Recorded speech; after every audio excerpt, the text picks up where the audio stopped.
మీరు కూడా అప్పుడు కసిగా తెలుగుదేశంకి పనిచేయాలి, ఆ, నేను అక్కడ ఇబ్బంది పడ్డాను. ఇబ్బంది పడ్డామని కాదు, ఇటు పరిస్థితిలో జగన్మోహన్ రెడ్డిని ఓడించాలనే ఆలోచన తెలుగుదేశం పార్టీ రాష్ట్రానికి అవసరం. చంద్రబాబు నాయుడు గారు అధికారం వచ్చే వరకు ఒక రకంగా, అధికారం వచ్చిన తర్వాత మారిపోతారు అని చెప్తా ఉంటారు. నేను దగ్గరగా చూస్తే అంతమంది అధికారంలోకి వచ్చిన తర్వాత అతను కలిసే తీరు కానీ, ప్రజలతో మమేకమైన తీరు కానీ, నాయకులకు సంబంధించి కానీ.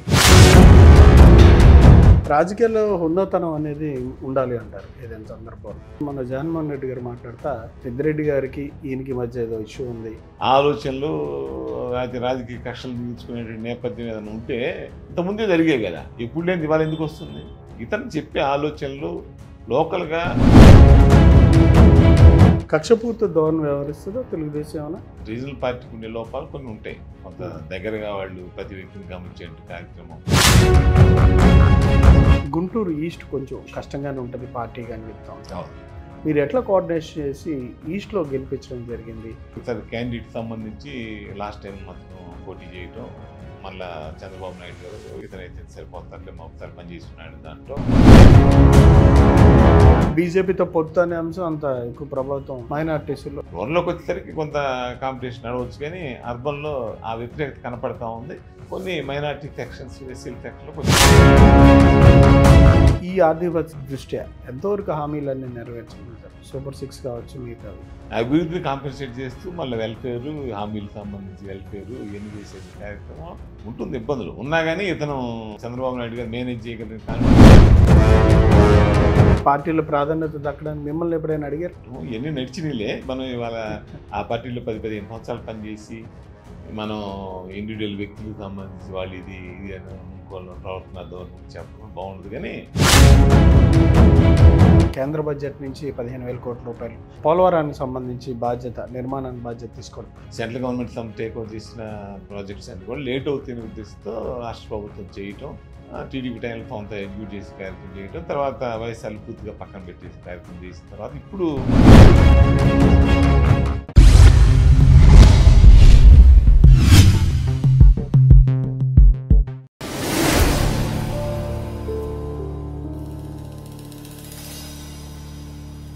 నమస్కారం రమణ గారు. నరేంద్ర గారితో తర్వాత మాట్లాడారా? మీరు పార్టీలోకి వచ్చిన తర్వాత ఆయన మాట్లాడా? నేను జాయిన్ అయ్యే ముందే అతను తీసుకెళ్ళాడుగా, కలిసి తీసుకెళ్ళాడు. నరేంద్ర, రామాంజలి గారు, పార్లమెంట్ సభ్యులు అందరు కలిసి తీసుకెళ్ళారు. తర్వాత కూడా నేను వాళ్ళతో కలిసి కోఆర్డినేట్ చేసి ఏం లేదు, ఈ పార్టీలో స్మూత్గానే మనకి ఎక్కడ కూడా చిన్న పార్టీ ఇబ్బంది లేదు. ఆ విధంగా గౌరవం ఇచ్చారు, మనకి గౌరవం ఇచ్చారు. ఆ రోజు ఎలక్షన్స్ ముందు కానీ అప్పుడే కొత్తగా వచ్చినా కానీ, అంటే మనకు కూడా ఎక్కడ ఏ చిన్న ఇష్యూస్ కూడా ఏం లేవు దీనికి సంబంధించి. మీరు కూడా అప్పుడు కసిగా తెలుగుదేశంకి పనిచేయాలి, నేను అక్కడ ఇబ్బంది పడ్డాను, ఇక్కడ నేను చేశాను, మళ్ళీ చేయాలని కసితో పనిచేసినట్టున్నారు. పూర్తిగా ఫుల్పేట్గా ఇబ్బంది పడ్డామని కాదు, ఇటు పరిస్థితిలో జగన్మోహన్ రెడ్డిని ఓడించాలనే ఆలోచన పూర్తిగా మనకి, ఓడిపోవాలనే కోరిక. రాజకీయ పార్టీగా తెలుగుదేశం పార్టీ రాష్ట్రానికి అవసరం కంపల్సరీ. ముఖ్యమంత్రి చంద్రబాబు నాయుడు కానీ పవన్ కళ్యాణ్ చేసిన కార్యక్రమాలు మనం యాక్సెప్ట్ చేయాలి కదా. దీనికి సంబంధించి జైల్లో పెట్టే కార్యక్రమం ఇవన్నీ ఈ ప్రజాస్వామ్యం ఈ ఆంధ్రప్రదేశ్ రాష్ట్రంలో ముందు నడవాలంటే ఈ పార్టీ గెలవాల్సిందే అనే ఆలోచన పూర్తిగా ఉండటం, వాళ్ళు ఓడిపోవాలి, వాళ్ళ వ్యవహార శైలి కావచ్చు, ప్రభుత్వం నడిపే తీరు కానీ అన్నీ ప్రజా వ్యతిరేక కార్యక్రమాలే కదా. మళ్ళీ అంటే వాళ్ళకి అసలు నచ్చని పరిస్థితి. ఏమన్నా పార్టీ నుంచి చంద్రబాబు నాయుడు గారు హామీ అని ఇచ్చారా జాయిన్ అయినప్పుడు కానీ, దాని తర్వాత కానీ? ముందే చేరేటప్పుడు పిలిచి మాట్లాడటం జరిగింది. లోకేష్ పిలిచి అంటే మీకు అక్కడ దక్కని ఏదైతే హామీ నెరవేరలేదు, ఎమ్మెల్సీ ఇస్తామని, ఇప్పుడేమో కంటెస్ట్ చేయడానికి అవకాశం లేకుండా మీరు వేరే వాళ్ళకి పనిచేశారు, ఎమ్మెల్సీ ఇస్తా అన్నారు. మరి ఈసారి చెప్పారు, ఏదైనా చెప్పారు, అదే ఇబ్బంది లేదు. నాకు ఈ పార్టీలో పూర్తి కంఫర్ట్గా నడుస్తున్నాం. మనకి పార్టీ గెలవడానికి పనిచేశారు, గెలిచిన తర్వాత అధికారం వచ్చేసింది. అధికారం వచ్చిన తర్వాత కలిసారా సీఎం గారిని? కలిసారు ఈజీగా ఫ్రీ వెళ్ళగలిగారా? ఇబ్బంది లేదు, ఇబ్బంది లేదు, కంఫర్ట్గా వెళ్ళాం. ఇప్పుడున్న పరిస్థితిలో మనకి ఎలాంటి కంఫర్ట్నెస్ ఉంది తప్ప ఏ ఇబ్బంది లేదు. అంటే చంద్రబాబు నాయుడు గారు అధికారం వచ్చే వరకు ఒక రకంగా, అధికారం వచ్చిన తర్వాత మారిపోతారు అని చెప్తా ఉంటారు. ప్రజలనే మాటలు ఒకటి కావచ్చు. నేను దగ్గరగా చూస్తే అంతమంది అధికారంలోకి వచ్చిన తర్వాత అతను కలిసే తీరు కానీ, ప్రజలతో మమేకమైన తీరు కానీ, నాయకులతో సంబంధించి కానీ చాలా కంఫర్ట్గా ఉంది. రాజశేఖర్తో ఎట్లా ఉండేదో అట్లా అనిపించింది నాకైతే. మీకైతే నాకైతే ఆ కంఫర్ట్నెస్ జనం కూడా నాకు ఇప్పుడు సరే ఆయన వయసు రీత్యా అంత కింద ఫ్లోర్ లెవెల్లో కలిసే అవకాశం ఉంటుందో లేదు. లోకేష్ కలుస్తున్నాడు, పవన్ కళ్యాణ్ సార్ ఆ స్టైల్, మంత్రులు కూడా చాలా యాక్టివ్గా. వాతావరణం మాత్రం రాజకీయ వాతావరణం ప్రజాస్వామ్యం ఆంధ్రప్రదేశ్ రాష్ట్రంలో ఉన్నట్టుగా వాతావరణం, ఫ్లోర్ లెవెల్ కింద దాకా వెళ్ళేటువంటి కార్యక్రమం, పార్టీ కార్యకర్తలకు అందుబాటులో ఉండే తీరు అన్ని బాగా నడుస్తూ ఉంది ప్రస్తుతానికి. అసెంబ్లీలో మొన్న శ్వేతపత్రాలు కూడా రిలీజ్ చేశారు. ఆర్థిక పరిస్థితి లాస్ట్ 5 ఏళ్ళకి సంబంధించి శ్వేతపత్రాలు ఏమేమి జరిగినటువంటి పరిస్థితులు ప్రజలు తెలియజేసిన కార్యక్రమం పూర్తిగా చేశారు. అపోజిషన్ ఉంటే బాగుంటుంది, వాళ్ళు కూడా ఉంటే ఇంకా సమస్యలకు సంబంధించి ఇంకోటి సంబంధించో జరిగేటువంటి తీరు కూడా బాగుంటుంది.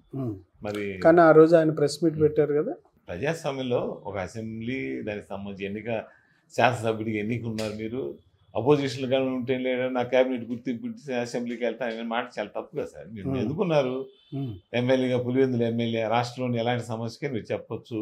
దాదాపు రాష్ట్రంలో దాదాపు 40% ప్రజలు మిమ్మల్ని గుర్తించారు, మిమ్మల్ని కావాలని కోరుకున్నారు, సమస్యలకు సంబంధించి అన్ని తెలియజేసే అవకాశం మీకు ఇచ్చారు. అవన్నీ వచ్చి చెప్పాలా? మీలాగా 170 రావాలని ఎవరు కోరుకోలేదు. రాజకీయాల్లో ఉన్నతనం అనేది ఉండాలి అంటారు ఏదైనా సందర్భాలు మాట్లాడినప్పుడు. కానీ మన జగన్మోహన్ రెడ్డి గారు మాట్లాడుతా మన పెద్దిరెడ్డి గారికి ఈయనకి మధ్య ఏదో ఇష్యూ ఉంది, చిన్నప్పుడు విషయాలు ఏదో మాట్లాడారు. ఆ వ్యాఖ్యలను ఎలా చూస్తారు మీరు? 1978 నుంచి శాసనసభ్యులుగా ఉన్నారు సార్ వాళ్ళు. ఆ తర్వాత రాజకీయ పార్టీ కాంగ్రెస్ తెలుగుదేశం నడుస్తూ ఉంది. మొన్న దాకా 2019 ఎన్నిక వాళ్ళు వైఎస్ఆర్ కాంగ్రెస్ పార్టీ అధికారంలోకి వచ్చిందా నడుస్తూనే ఉంది. అంతకుముందు చంద్రబాబు నాయుడు వేరే కక్షలు ఏమన్నా అప్పుడు ఏదన్నా ఉంటే ఆయన 3 సార్లు ముఖ్యమంత్రి చేశాడు కదా, ఇప్పుడేం కొత్త కాదు కదా. అంతకుముందు ముఖ్యమంత్రిగా 3 సార్లు చేశాడు, మరి అప్పుడే చేసేవాడు అట్లాంటివి ఏదైనా ఉంటే. ఇప్పుడు చెప్పిన ఆలోచనలు లేకపోతే స్టూడెంట్ లైఫ్ సంబంధించి ఇంకోటి కక్షణ ఏం చెప్తే ఈరోజు నాకు ఎందుకు ఆగుతాడు? ముఖ్యమంత్రిగా ఇంతకుముందు 3 సార్లు చేశా, ఇవాళ కొత్త కదా ఆయనకి. ఆలోచనలు అయితే రాజకీయ కక్షలు తీర్చుకునేటువంటి నేపథ్యం ఏదైనా ఉంటే ఇంతకుముందే జరిగాయి కదా, ఎప్పుడు లేని ఇవాళ ఎందుకు వస్తుంది? ఇతను చెప్పే ఆలోచనలు లోకల్గా వాళ్ళని అనగదొక్కేటువంటి కార్యక్రమం పొంగనూరు, మాచర్లో ఇలాంటి కాన్స్టిట్యూషన్ అన్ని జరిగినాయి విపరీత ధోరణితో. అసలు ఆటవిక రాజ్యాలు నడిచినాయి. అదంతా వైఎస్ఆర్ కాంగ్రెస్ పార్టీ నేను పనిచేసే కదా, వీళ్ళే చెబుతారు ఆ పార్టీ వాళ్ళు అందరూ. అలాంటి పరిస్థితుల్లో అక్కడికక్కడ ఆ వేడితోటి కొంత వాతావరణం వేరుగా ఉంటుంది ఆ ప్రాంతానికి సంబంధించి. ఆ వాతావరణంలో వచ్చిన నేపథ్యం ఇప్పుడు జరిగేటట్టు గొడవలో చిన్న ఇన్సిడెంట్స్ సంబంధించి అంతే తప్ప చంద్రబాబు నాయుడు గారి దగ్గర నుంచో లోకేష్ దగ్గర నుంచో నడిచేటువంటి కార్యక్రమం ఇటు పరిస్థితి కానీ కాదు. వాళ్ళు నాకు తెలిసి వాళ్ళు అసలు ఆ ఎంకరేజ్మెంట్ ఆ వాతావరణం అసలు లేదు ఈ పార్టీలో. కక్షపూర్తి ధోరణి వ్యవహరిస్తుందో తెలుగుదేశం ఏమైనా? అంటే మీరు గతంలో కూడా వేరే పార్టీల్లో పనిచేశారు, అప్పుడు కూడా మీరు చూశారు. అంటే ఆ పార్టీ రీజనల్ పార్టీకి ఉండే లోపాలు కొన్ని ఉంటాయి. కొంత దగ్గరగా వాళ్ళు ప్రతి వ్యక్తిని గమనించే కార్యక్రమం, ఏ పార్టీకి సంబంధించి ఏ నియోజకవర్గాన్ని స్ట్రెంగ్తన్ చేసుకునే కార్యక్రమం, ఆ నియోజకవర్గ పార్టీ క్యాడర్ని స్ట్రెంగ్తన్ చేయటం, నాయకుడిని స్ట్రెంగ్తన్ చేసుకునే కార్యక్రమం రీజన్ ఏ పార్టీలో అయినా ఉంటుంది. అబ్జర్వేషన్ దగ్గరగా వెళ్ళి మానిటర్ చేయటం, ముఖ్యమంత్రి స్థాయి వ్యక్తి దగ్గరగా చూసుకోవటం, వాళ్ళని కూడా స్ట్రెంగ్తన్ చేసుకోవటం ఉంటుంది. దానిలో బాగానే లోతుగా వెళ్తారు గ్రామ రాజకీయాలకు సంబంధించి టౌన్స్లో కానీ అన్ని చోట్ల. ఆ వాతావరణంలో పనిచేసిన కార్యక్రమం తప్ప వాళ్ళు వాంటెడ్గా నాకు తెలిసి అయితే ఆ వాతావరణం ఉండదు. ఆ వాతావరణం గుంటూరు ఈస్ట్ కొంచెం కష్టంగానే ఉంటుంది పార్టీగా అని చెప్తా ఉంటారు. మీరు ఆ విధంగా పనిచేసి అక్కడ గెలిపించారు. ఎక్కువగా మైనార్టీస్ ఎక్కువగా ఉంటారు, తెలుగుదేశం చాలా తక్కువ శాతం ఉంటుంది. క్యాండిడేట్ మీద కూడా పూర్తి స్థాయి సంతృప్తి లేదని చెప్పి అప్పుడు వార్తలు కూడా వచ్చినాయి. మీరు ఎట్లా కోఆర్డినేషన్ చేసి ఈస్ట్లో గెలిపించడం జరిగింది? ఒక వేవ్తో పాటుగా పనిచేయడం కూడా ముఖ్యం కదా, ఎంతవరకు మీరు ఏ విధంగా పనిచేశారు? 1999 తర్వాత 4 సార్లుగా కాంగ్రెస్ పార్టీ కావచ్చు, వైఎస్ఆర్ కాంగ్రెస్ పార్టీ కూడా గెలవటం జరిగింది 4 సార్లుగా. నజీర్ క్యాండిడేట్ సంబంధించి లాస్ట్ టైం అతను పోటీ చేయటం, మళ్ళా చంద్రబాబు నాయుడు గారు ఇతనైతే సరిపోతారులే ఒకసారి పనిచేస్తున్నాడు దాంట్లో అతన్ని పెట్టడం జరిగింది. తర్వాత జనరల్గా ఏంటంటే గుంటూరు 1 అనేది కాంగ్రెస్ కావచ్చు, వైఎస్ఆర్ కాంగ్రెస్ బాగా ఫేవరబుల్గా వచ్చి జిల్లా మొత్తం మీద కంబైన్డ్ జిల్లాలో కూడా. ఎందుకంటే ముస్లిమ్స్ 50-60 వేలు ఉంటాం, ఎస్సీకి సంబంధించి దాదాపు 50-60 వేలు 1,20,000 మంది ఎస్సీలు కావచ్చు, మైనార్టీకి సంబంధించి ఉండాలి. జనరల్గా వాళ్ళు వైఎస్ఆర్ చోట్ల కూడా ఫేవరబుల్గా కొంత ఉన్నాయి, టూ పడ్డాయి, కానీ జనరల్ ఫేవరబిలిటీ అనేది వాతావరణం. అట్లాంటి పరిస్థితుల్లో ఆ కాన్స్టిట్యున్సీ అనేది రాదులే అనేది చాలా మంది భావన. అంటే పార్లమెంట్ సభ్యులు కూడా లోకల్గా ఇష్యూస్ రకరకాల ఇష్యూస్ ఉన్నాయని చెప్పేసి లోకేష్ గారి దగ్గర తీసుకెళ్ళినప్పుడు నేను చేరేటప్పుడే గుంటూరు 1లో పనిచేస్తాడండి, మన పొన్నూరు పత్తిపాడు కోఆర్డినేట్ చేసుకుంటూ ఉంటాడు, ఓ సీనియర్ అయితే మనకి ఇక్కడ బాగా జిల్లా మొత్తం గ్రిప్ ఉన్న వ్యక్తి కాబట్టి పని చేస్తే బాగుంటుందంటే అతను కూడా లోకేష్ గారు ఇది అట్లా పెట్టమని చెప్పి మనం నేను చేరిన దగ్గర నుంచి గుంటూరు 1లోనే గెలుపుకోవటం కాదు, నా స్టైల్ ఏంటంటే మనం పూర్తిగా పనిచేసే కార్యక్రమం అవుట్రీట్ చేయాలా దానికి సంబంధించి అనేది. అట్లానే మేము బూత్ లెవెల్కి వెళ్ళి ప్రతి బూత్కి సంబంధించి కూడా బూత్ ఎక్సర్సైజ్ చేసాం. ఏ నాయకుడు ఉన్నా లేకపోయినా కూడా సిస్టమ్ పూర్తిగా నడిచేటట్టుగా కంప్లీట్ బిఎల్ఎస్ తోటి దాదాపు 245 బూత్లు ఉంటే అన్ని బూత్లకు సంబంధించి కూడా మొత్తం డైరెక్ట్ ఎమ్మెల్యే క్యాండిడేట్ సంబంధం లేకుండా అంత డీప్కి వెళ్ళిపోయాం పూర్తిగా. వెళ్ళి ఆ స్థాయికి వెళ్ళి ఎవరున్నా లేకపోయినా సిస్టమ్ నడిచేటట్టుగా ముందు ఎలక్షన్ వాతావరణం, నాయకులు ఏదైనా పాత వాళ్ళు ఏదైనా కలుపుకోకపోయినా దాదాపు 45 సంవత్సరాల పైచిలకు నడిపి పార్టీ కాంగ్రెస్ పార్టీలో ఈ పార్టీలో కూడా పక్కన పెట్టేసేవాళ్ళు, గుర్తించినటువంటి వ్యక్తులు, అధికారంలో ఉన్న పక్కన పోయినటువంటి వ్యక్తులు అందరూ ఉంటారు కదా, వాళ్ళందరినీ ఏ విధంగా కలుపు రావాలి, ఏ యాంగిల్ తీసుకొస్తే మళ్ళీ గవర్నమెంట్ వస్తుందనే వాతావరణం తీసుకురావడం, ఎక్కడ కూడా గెలుస్తాము, గవర్నమెంట్ వచ్చే టైంలో ఇక్కడ ఏదైనా ఓడిపోతే మీరే ఇబ్బంది పడతారనే వాతావరణం వాళ్ళ దగ్గర తీసుకెళ్లేటువంటి కార్యక్రమం ఇవన్నీ కలుపుకొని తీసుకొని రావడం జరిగింది. మంచి వాతావరణం, మంచి మెజారిటీతో అవకాశం రావడం జరిగింది. అదే చివరి దాకా కూడా అదే విధంగా నడిపాము. అదే విధంగా నడిపారు. చాలా మనం వెళ్ళిన తర్వాత చాలా ఇంప్రూవ్మెంట్ ఉంది. నేను ఫుల్లీ సాటిస్ఫైడ్. పనిచేసిన తర్వాత ఆ వాతావరణం బాగుందని నేను అనుకుంటున్నాను. అప్పటికే అనుకున్నారు ఖచ్చితంగా ఇది గెలుస్తున్నారు అంటే నేను అదే గెలిచితే ఓడి దాన్ని దిగేటప్పుడు వెళ్ళిన తర్వాత మాత్రం డే బై డే నాకు ఇంప్రూవ్మెంట్ అనేది కనపడి క్లియర్ కట్ కనపడింది. అంటే బీజేపీతో పొత్తు అనే అంశం అంత ఎక్కువ ప్రభావితం ఉంటుంది మైనార్టీస్లో అంత ఉంటుంది. ఉన్నా కానీ మనం అయితే గెలుస్తామనే వాతావరణం నేనైతే కాన్ఫిడెంట్ నమ్మాను పూర్తిగా. మెజార్టీ కూడా ఇట్లా అర్బన్ ఏరియా ప్రతి చోట మెజార్టీలు వస్తాయి అనేది నేను పూర్తిగా నమ్మాను. ప్రధానంగా రూరల్లోకి వచ్చేసరికి కొంత కాంపిటీషన్ నడవచ్చు, కానీ అర్బన్లో ఆ వ్యతిరేకత కనపడతా ఉంది. కొన్ని మైనార్టీ సెక్షన్స్, ఎస్సీ సెక్షన్లో కొంచెం తగ్గినా కానీ డే బై డే పెరిగింది. తెలుగుదేశం పార్టీ ఇచ్చిన హామీలు ఎంతవరకు నెరవేర్చగలదంటారు?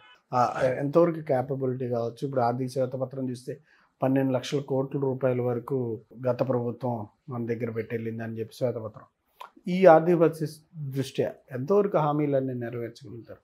సూపర్ 6 కావచ్చు, మిగతావి అలాగే అభివృద్ధి కూడా ఉన్నాయి కదా. నేను చెప్పాను అభివృద్ధి అంటే లాస్ట్ 5 సంవత్సరాల్లో అభివృద్ధి అనేది పూర్తిగా పక్కన పెట్టాం. అప్పులు తెచ్చి పెన్షన్లో ఇంకోటో వెల్ఫేర్ సంబంధించో లేదా వీలు పంచుకునే కార్యక్రమం పూర్తి చేసినటువంటి పరిస్థితి. అభివృద్ధిని కాంపెన్సేట్ చేస్తూ మళ్ళీ వెల్ఫేర్, హామీలకు సంబంధించి వెల్ఫేర్ ఇవన్నీ చేసేటువంటి కార్యక్రమం ఉంటుంది. ఇబ్బందులు ఉన్నా కానీ ఇతను చంద్రబాబు నాయుడు గారు మేనేజ్ చేయగలిగిన కాన్ఫిడెన్స్ నాకైతే ఉంది పూర్తిగా ఏదో ఒక విధంగా. మీకైతే దానికి కేంద్రంలో కూడా అతన్ని ఇన్ఫ్లుయెన్స్ చేసే అవకాశం కూడా ఈరోజు కనపడుతుంది కాబట్టి కేంద్ర ప్రభుత్వ సహకారంతో ఇవన్నీ అధిగమించగలని, అచీవ్ చేయగలని పూర్తి కాన్ఫిడెన్స్ నాకు ఉంది. దీంట్లో మీకు ఉందండి. మీరు ఏదైతే 2004 నుంచి 2009 వరకు పనిచేసినప్పుడు పత్తిపాడుని ఏ విధంగా డెవలప్ చేశారో దాంట్లో మెయిన్గా ఇవాళకి కూడా మీరు చేసిన డెవలప్మెంట్ కనిపించే విధంగా ఉండడానికి ప్రధానంగా కొన్ని చెప్పండి. మీరు చేసిన డెవలప్మెంట్ యాక్టివిటీస్ టైంలో రాజశేఖర్ గారి ఇంపార్టెన్స్ కూడా ఎక్కువ ఉండేది. ఇరిగేషన్ సంబంధించి, డ్రైనేజ్ సంబంధించి దాదాపు ప్రతి సంవత్సరం చూసుకుంటే ఆ రోజు 1,00,000 కోట్ల బడ్జెట్కే 10,000 కోట్ల పైచీలకు ఇరిగేషన్ కేటాయించేవాళ్ళు. ఇరిగేషన్ అంటే ఎగ్జిక్యూట్ చేసే కార్యక్రమం వెంటబడేవాళ్ళు బిల్లు ఇవ్వడం కోసం కూడా. నేను డ్రైనేజ్కి 600 కోట్లు శాంక్షన్ చేయించా. ఓన్లీ డ్రైనేజ్ సంబంధించి.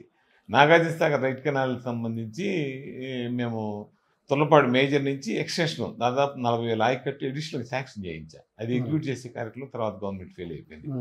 గుంటూరు ఛానల్ ఎక్స్టెన్షన్ కూడా అప్పుడే చేయించాం మనం, అది కూడా ఎగ్జిక్యూషన్ ఫెయిల్ అయిపోయింది. డ్రైనేజ్ 600 కోట్లకు సంబంధించి దాదాపు 10 ఏళ్ళు మొన్నటిదాకా నడుస్తూనే ఉంది. డ్రైనేజ్ కొండవాగు, నక్వాగు, ఓగేరువాగు ఇవన్నీ దాదాపు బ్రిడ్జీలు అయితే 40-45 బ్రిడ్జీలు కట్టించాను నేను.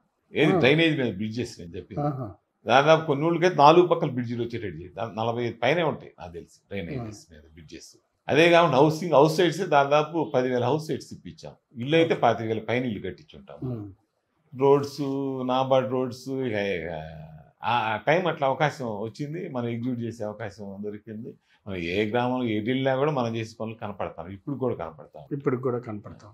రిజర్వేషన్స్ మారిన తర్వాత పొన్నూరు ఎంచుకున్నారు. పొన్నూరులో 9 బైఫర్కేషన్ రావటం, రాజశేఖర్ అవకాశం చివరి నిమిషంలో కూడా పాపం ఎమ్మెల్సీ ఫస్ట్ ఫేజ్ ఇస్తాను నాకు చెప్పాడు. ఇంక మంచి అవకాశం టకాలని చనిపోయిన తర్వాత నేను పొన్నూరు జగన్మోహన్ రెడ్డి గారు తేవటం, 2014లో పోటీ చేసి ఓడిపోవటం, ఆ రోజు ఉన్నటువంటి పరిస్థితుల్లో 19 దాకా మళ్ళీ పనిచేసి ఆ పార్టీలో దాదాపుగా 10-15 సంవత్సరాలు దానికి పూర్తిగా సాక్రిఫైస్ చేసి పనిచేయటం. అన్ని కార్యక్రమాలు ఆపేసి ఆ పార్టీకి పనిచేశాను నేను.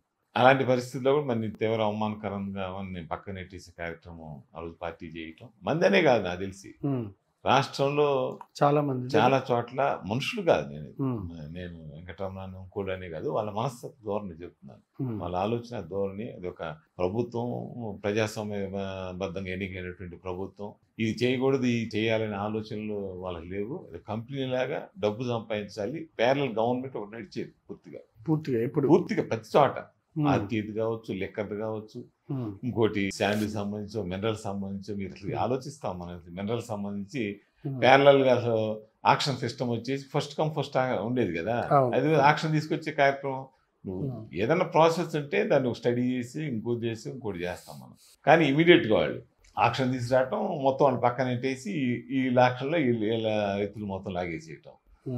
అట్లానే శాండ్ సంబంధించి చూసాం. లిక్కర్ అయితే 80-20 రేషియోలో పెట్టేవాళ్ళు 20%, 80 లాభం ఇతనికి.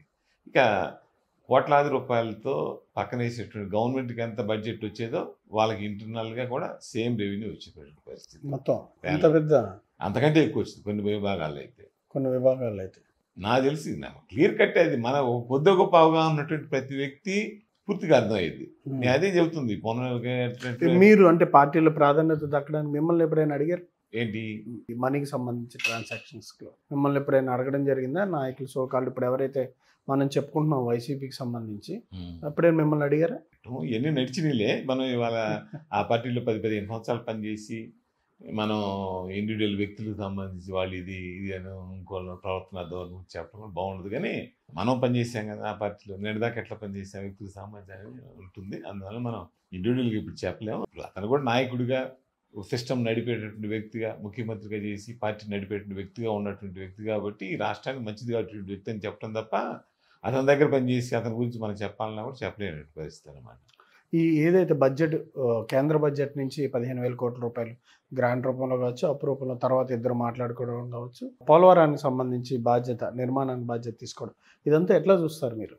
అంటే ఇంతకుముందు కూడా పోలవరానికి సంబంధించి కేంద్ర ప్రభుత్వం చేయాలి. గతంలోనే వాళ్ళే చేస్తామని చెప్పి ఎగ్జిక్యూషన్ లేట్ అవుతుందని కేంద్ర ప్రభుత్వం చాలా సెంట్రల్ గవర్నమెంట్ టేక్ ఓవర్ చేసిన ప్రాజెక్ట్స్ అన్ని కూడా లేట్ అవుతున్న ఉద్దేశంతో రాష్ట్ర ప్రభుత్వం చేయటం టీడీపీ టైంలో కొంత ఎగ్జిక్యూట్ చేసే కార్యక్రమం చేయటం తర్వాత వైఎస్ఆర్లు పూర్తిగా పక్కన పెట్టేసి కార్యక్రమం చేసిన తర్వాత ఇప్పుడు దాన్ని ఎగ్జిక్యూట్ చేసే టైంలో ఏదైతే నష్టపరిహారానికి సంబంధించి రైతులకు సంబంధించే కార్యక్రమం ఇవన్నీ బడ్జెట్ చాలా పెద్ద ఎత్తున అయింది కాబట్టి కేంద్ర ప్రభుత్వం అది ప్రకటించే కార్యక్రమం ఇప్పుడు చేసింది. దాంట్లో కొంత డౌట్స్ ఉన్నాయి కాబట్టి అంతే తప్ప ఈ రోజు ఉన్నటువంటి పరిస్థితిలో కేంద్ర ప్రభుత్వం పూర్తి సహకారం ఇస్తుంది అనేది పూర్తి నమ్మకం నాకైతే ఉంది. అదే కాకుండా అమరావతికి సంబంధించి 15,000 కోట్లు ఇవ్వటం అంటే మామూలు విషయం కాదు. ఒక సంవత్సరంలో ఓ ప్రాంతానికి సంబంధించి 15,000 కోట్లు ఖర్చు పెట్టడం అంటే దాని ఎగ్జిక్యూషన్ లో not a small thing sir. గుర్తుపెట్టుకోండి 15,000 కోట్లు 50,000 కోట్లు ఇచ్చినా మనం ఖర్చు పెట్టలేము. ఎగ్జిక్యూట్ చేసే వ్యవస్థ అంతా ఉండాలి కదా. అందువల్ల 15,000 కోట్లు ఖర్చు పెడుతుంటే టాప్ అండి ఏ రాష్ట్రంలో. ఈ లాస్ట్ టైం ఆయన 5 సంవత్సరాలు 10,000 కోట్లు ఖర్చు పెట్టినట్టున్నారు కదా. 5 సంవత్సరాలు 15,000 అక్కడ 1000 కోట్లు కూడా పెట్టలేదు కదా. ఈ సమాజ్ క్యాపిటల్ సమాజ్ పెట్టాడు 1000 కోట్లు కాదు కదా సార్. వాళ్ళకి సంబంధించిన ఇవ్వాల్సిన కౌలుకు సంబంధించో అది కదా చంద్రబాబు నాయుడు గారు గతంలో వాళ్ళు ఇచ్చినటువంటి 1,500 కోట్లకు సంబంధించి అది కొంత ఎడిషనల్ వీళ్ళు పెట్టే కార్యక్రమం చేశారు. ఏదో 5 సంవత్సరాల మొత్తం మీద పెట్టింది. ఇప్పుడు ఒకే సంవత్సరం ఈ ఇయర్ బడ్జెట్ కదా 15,000 కోట్లు. మీరు చెప్పింది 100% కరెక్ట్. 15,000 కోట్లు ఎగ్జిక్యూట్ చేయటువంటి 15,000 కోట్లు ఎంత చూశాను పేపర్లు. 15,000 కోట్లు ఏ మూలకని అంటున్నాడు. 15,000 కోట్లు ఖర్చు పెట్టండి. ఏ సంవత్సరం ఏ రంగంలో 15,000 కోట్లు ఖర్చు పెట్టాడు దేంట్లోనే కానీ డెవలప్మెంట్ సంబంధించి జగన్ గారు ఇరిగేషన్ డ్రైనేజ్ ఇంకోటి వ్యవసాయానికి సంబంధించి ఎక్కడన్నా 15,000 కోట్లు ఒకే సంవత్సరంలో ఖర్చు పెట్టిన వ్యవస్థ ఉంది అసలు. 15,000 కోట్లు కాదండి అసలు అనుకున్నది బడ్జెట్ సంబంధించి అసలు కేటాయింపులు ఎక్కడ ఉండే ఇవన్నీ డైవర్షనే కదా మొత్తం. ప్రతిదీ డైవర్షనే కదా. ఇవాళ డిపార్ట్మెంట్ ఎస్సీఎస్టీకి సంబంధించి సప్లాన్ నిధులు పెట్టకపోతే తీవ్రమైన అన్యాయం షెడ్యూల్ క్యాస్ట్ షెడ్యూల్ తెగలు జరిగింది జగన్మోహన్ రెడ్డి సమయంలో. దాన్ని మసిపూసి మారేడు చేసే కార్యక్రమం చేశారు ఏదో నడిపారు. వాళ్ళ ఆలోచన ధోరణి తప్పుదోవ పట్టించే కార్యక్రమం చేశాడు తప్ప అన్యాయం చేసింది వాళ్ళకే. నువ్వు ఇవాళ 15,000 కోట్లు ఏ మూలకు వచ్చింది అనే మాట అంటే చాలా తప్పు మాట కదా. 15,000 కోట్లు నువ్వు ఎప్పుడన్నా పెట్టావు అసలు అసలు ఎగ్జిక్యూట్ చేయండి వీలైన కష్టం 15,000 కోట్లు అంటే. సార్ ఇన్ని సంవత్సరాల నుంచి రాజకీయాల క్రేజర్లకి ఏం వివరిస్తున్నారు? ఆర్థికంగా నష్టపోయారా? అంటే ఆర్థికంగా మనం అవన్నీ ఫీల్ కాం కానీ మంచి క్రియాశీలకమైన సమయం 40 ఏళ్ళ నుంచి వైఎస్ఆర్ కాంగ్రెస్ 40 ఏళ్ళ ఏజ్లో మనం దాదాపు 15 ఏళ్ళు ఆ పార్టీ కోసం పార్టీ స్ట్రెంగ్త్ చేసే కార్యక్రమంలో అన్ని వదులుకొని పనిచేసాం. చివరికి చూస్తే మన పార్టీని సస్పెండ్ చేసేటువంటి కార్యక్రమం చేయటం అంటే అది ఒకటే మనకు బాధ చేసే అంశం. ఆర్థిక నష్టం చాలా జరిగి ఉంటుంది. మనం రాజకీయాలు వచ్చే సమయంకి ఎమ్మెల్యే అయ్యేటప్పటికి చాలా అగ్రెసివ్గా బిజినెస్ చేసేవాడిని. అవన్నీ పక్కన పెట్టేసేటువంటి కార్యక్రమం చేసినా కూడా హ్యాపీగానే ఉన్నాం మన ఎమ్మెల్యేగా ఉన్నప్పుడు కానీ, కొంత పని చేసేటప్పుడు కానీ. కానీ చివరికి వచ్చేసరికి వైఎస్ఆర్ కాంగ్రెస్ పార్టీ అధికారంలోకి వచ్చిన తర్వాతే మనం అవన్నీ ఆ ఫలితాన్ని చూస్తే చాలా బాధ వేసేటువంటి పరిస్థితి. చాలా బాధ వేసింది. ఆ తర్వాత మొన్న మనం ఇటు పని చేసాము, హ్యాపీ మనం అనుకున్న రీతిలో జరిగింది. బాధ్యత ఉంటుంది, నష్టాలు లేకున్నటువంటి. కుటుంబం సపోర్ట్ ఉందా రాజకీయాల్లో యాక్టివ్గా చేయడానికి? అంటే వాళ్ళేమి జనరల్ ఇటే తప్ప కాంగ్రెస్ పరిస్థితి ఉండేది. తర్వాత మొన్న జరిగినటువంటి పరిస్థితుల్లో అందరూ ఇటు వెళ్ళమని అంతకుముందైనా ఒత్తిడి ఉండేది, మనం చివరిలో తీసుకున్నాం. మీ భవిష్యత్ ప్రణాళిక ఏంటి? మనం రాజకీయాల్లో ఉన్నా లేదు అని కాదు, నాకున్నటువంటి ఈ నియోజకవర్గంలో కానీ, ఈ పత్తిపాడు కావచ్చు, పొన్నూరు కావచ్చు, గుంటూరు పార్లమెంట్లో కానీ, గుంటూరు జిల్లాకు సంబంధించిన వ్యక్తి ఇప్పుడు రెగ్యులర్ టచ్లో ఉంటాను. నాకు రాజకీయాల్లో మన ఈ పార్టీ అని కాదు, ఏ పార్టీ అని కాదు, జిల్లా మన దగ్గరికి వచ్చేటువంటి వ్యక్తులకు ఏదో ఒక అవకాశం, ఏ చిన్న అవకాశం వచ్చా మనం చేసేటువంటి పరిస్థితి. అదేవిధంగా వస్తుంటారు మన దగ్గరికి. ఆ క్రియాశీలంగా వ్యవహరించే కార్యక్రమం తప్పనిసరిగా ఉంటుంది రాజకీయాల్లో ఉంటుంది. ఇప్పుడు ఉన్న అంటే పదవున్నా లేకపోయినా మాత్రం పబ్లిక్ మీ దగ్గరికి వస్తే సాల్వ్ చేయడానికి సిద్ధంగా ఉంటారు. తప్పనిసరిగా మరి అది మన అవకాశం ఉన్నంత వరకు లోకల్గా తెలుగుదేశం పార్టీ కొత్తగా మనం లాస్ట్ టైం రావటం కొన్ని ఇబ్బందికర పరిస్థితులు ఉన్నా కానీ దాన్ని ఆ ఇబ్బంది లేకుండా, పార్టీకి ఇబ్బంది లేకుండా మనం చేసే కార్యక్రమం తప్పనిసరిగా చేస్తాం. రాజకీయాల్లో మీకు స్ఫూర్తి ఎవరు? స్ఫూర్తి అంటే పర్టికులర్ జనరల్గా ఏంటంటే మనం ముందు కాంగ్రెస్ పార్టీ భారతదేశానికి సంబంధించి, ఇండిపెండెన్స్ సంబంధించో ఇంకో రకమైన క్రియాశీలకి మనకు లోపల ఎక్కేటటువంటి కార్యక్రమం, ఈ దేశాన్ని రక్షించే కార్యక్రమం అదే చేసింది అనేది, యునైటెడ్కి నిలపగలిగింది అనేది, ఈ స్టేట్స్ సంబంధించో ఇన్ని స్టేట్స్ ఇన్ని భాషలతోటి ఈ భారతదేశం నిలబడటం అంటే మామూలు వాతావరణం కాదు, కాంగ్రెస్ పార్టీతో సాధ్యమైందని ఫీల్ అయ్యేటువంటి పరిస్థితి. డే బై డే అది ఇంక్రీజ్ అవుతుంది. ఇప్పుడు వచ్చేటువంటి పరిస్థితి మరీ తగ్గిపోవటం కొంచెం ఆ వాతావరణం ఈ మన రాజకీయాలు మారే కొద్ది కూడా తగ్గుతూ వస్తూ ఉంది. విలువలన్నీ మారిపోతా మరి ఆ రోజు డబ్బుతోటి కాదు కదా, ఆ రోజు వాతావరణం కనీసం మనం ఏదైతే ప్రజాస్వామ్యంలో కింద స్థాయి వ్యక్తి దాకా కూడా దాంట్లో రాజ్యాంగంలో ప్రతి హక్కు అందాలనేదే మా ఈ రోజుకు ఉన్నటువంటి ఆలోచన. ఏ చిన్న ఇబ్బంది కలిగినా కూడా కార్యకర్త కింద స్థాయి వ్యక్తి కలిగినా మనం కూడా ఫీల్ అవుతుంటాం ఈ రోజు కూడా. జనరల్ మనకున్న టెండెన్సీ అది. అంతే అంటారు.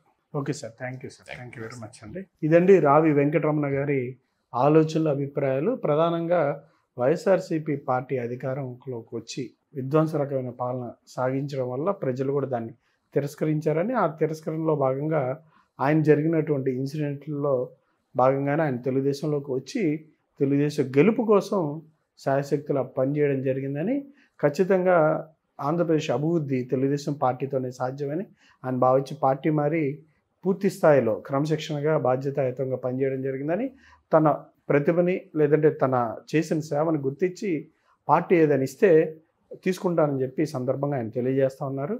Thank you sir, thank you very much.